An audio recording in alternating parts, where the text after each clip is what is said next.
Now let's look at a power law network, and there are various ways to generate a power law network as well. So let's see one way to do it. So you need to remember the degrees of the nodes, because what is the power law generation model? We are talking about rich getting richer. So how does it work? We start with a simple graph, it could be just two nodes connected to each other by an edge, and then every incoming node connects to one of the previous nodes. It makes exactly one new link to a previous node with a probability that is proportional to the existing degree of that node. So higher the degree, more the neighbors and so on for a given node, more likely it is to connect to a new incoming node. So I hope you remember this. If not, do revise that lecture. And what you see here is that you basically start with like a simple edge between 0 and 1, and you also remember the degrees of 0 and 1, and then for all the other nodes you first identify what are the new links that you will put in. So this is basically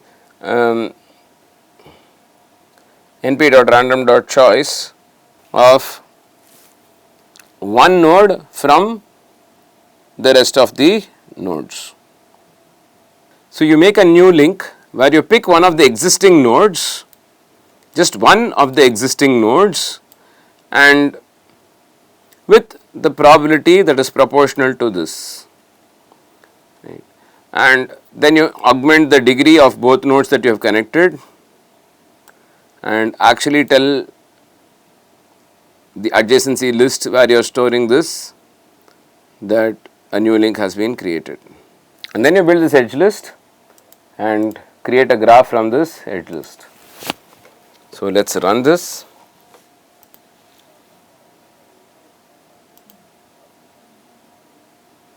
So this is the power law network, then equal to 50.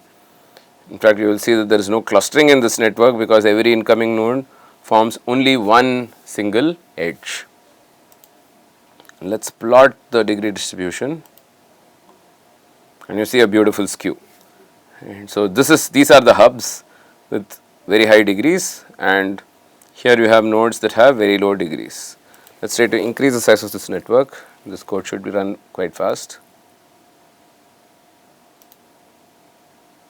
Yeah, there you see it's now really more skewed.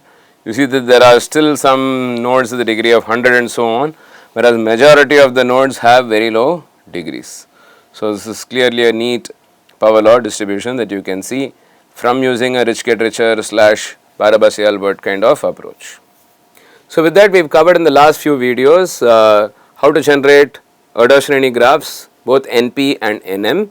We also looked at Watts Strogatz networks, starting with regular lattice and then rewiring them to produce Watts Strogatz network, and essentially an ensemble of these networks can be produced with various probabilities and so on. And we also looked at the comparison of the how the characteristic path length changes as you change the probability, how does the clustering coefficient changes, how the clustering coefficient changes as you increase the probability of rewiring. And finally, we also looked at the power law network and how these can be generated. It might be interesting to look at the clustering coefficient of this power law network. So let us we can also look at the clustering coefficient of this network just to verify our hypothesis.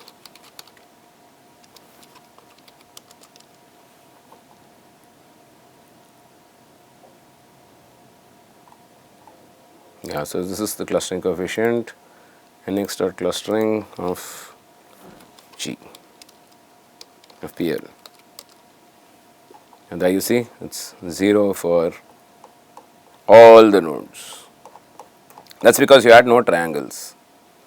Okay, so just of academic interest. And so with that, we come to the end of this session where we've looked at power law networks and how we generate them using a rich get richer phenomenon using degree centrality, and how you get really nice hubs with very high degrees and so on as when you generate these kinds of networks. I'll see you again where we look at other tutorials and get ahead with the other interesting topics for network analysis.